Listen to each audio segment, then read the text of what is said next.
decent for a wee country girl. Country girl? I work in Derry, you slabber. It makes Belfast look like Surrey.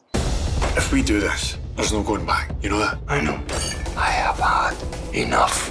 What's the thing about this place, Jen? You coming here is an insult to this community. Even after all these years, people think the truth is dangerous. You failed this place. You failed us.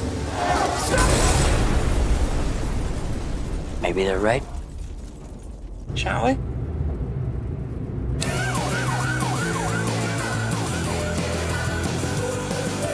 Hi, Sean, Katherine, Nathan. Thank you for joining me this morning. How are you? I'm doing great. Thank you for talking about Blue Lights season 2. I watched the first couple episodes. It's fantastic. It's so funny how, you know, something that's European is still so common for people over here in America. I mean, police work is police work. And so I think it has an international communication and it crosses all cultures and all boundaries. So congratulations. Thank you. Oh, thank you very much. Well, Sean, how's Grace dealing with her son's absence this season? And how's her romance happening too? You're diving straight in. She's yeah, I think, you know, we find somebody who's probably less certain about where they are in life in terms of you know, her son was the reason she was, you know, gave her that strength and purpose. And without her son being there, he's at university, I think she struggles to know where she sits in the world, I think. And then, you know, like many people, your work becomes your life. Your work becomes your life, and then you suddenly realize one day, well, is that everything? I'm not sure.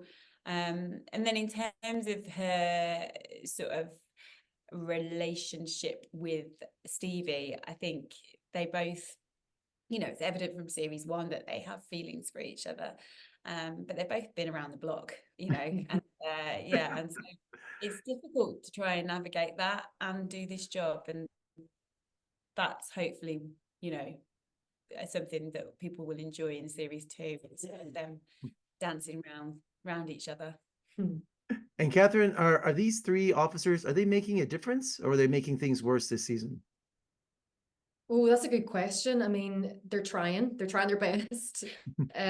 Particularly with Annie, she puts her heart and soul into things, and definitely within her career, she's still trying to navigate the ins and outs of it, and she's trying to figure out whether it's right for her, and there's a lot of sacrifice involved, but she's moving forward with it, and she's trying to make a difference. Yeah. And Nathan, Tommy's being drawn to the intelligence side of police work. What's the draw for him? Well, I mean, I think Tommy is quite a naive person, you know, he's easily influenced, and he sees these 2 characters in the second series, D.S. Canning and Siân, and I think he's kind of drawn to how, you know, they carry themselves. They're obviously super confident and they're quite high up in the police station, well respected by most, and I think Tommy sees that, and you know, they take him under his wing a little bit, draw him in, and I think, you know, Tommy just gets caught up in the idea of going down that route, and in the second series, I think he sort of learns whether it is for him or not, you know. And for all 3 of his actors, when you put on that police uniform, does the character really help? Does it come through for you at that moment?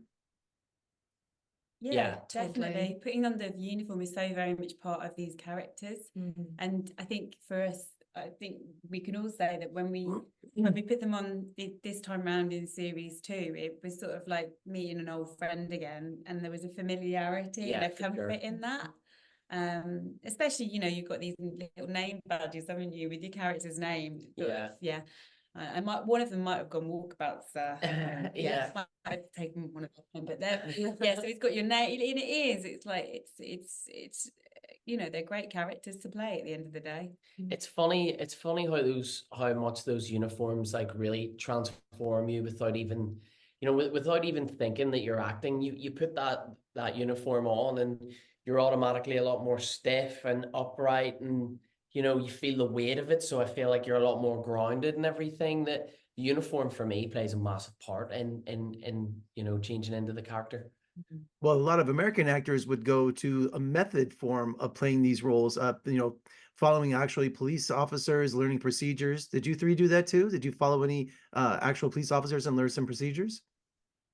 Yeah, we spent a lot of time with police officers. We spent some time in a police training academy called Garnival, which was great. And then obviously with those shooting range scenes we were with, those were the sort of the legit police shooting ranges.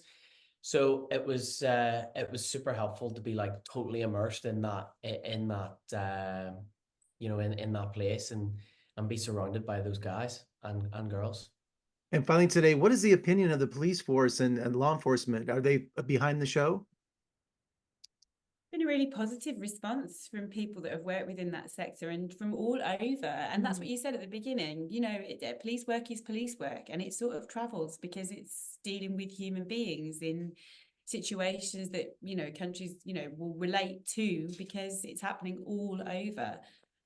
So yeah, we've all received messages from police officers, and I would say in the UK, in Australia, all the States, it's been phenomenally well received, which is important as well, because I feel like maybe their opinions are above anybody else's, because in a way we're sort of carrying the flag a little bit for specifically for the police service of Northern Ireland, but I'd hope that the police services around the world would maybe, I'd hope that they think we were doing a good job anyway, because it means a lot to us, their opinion.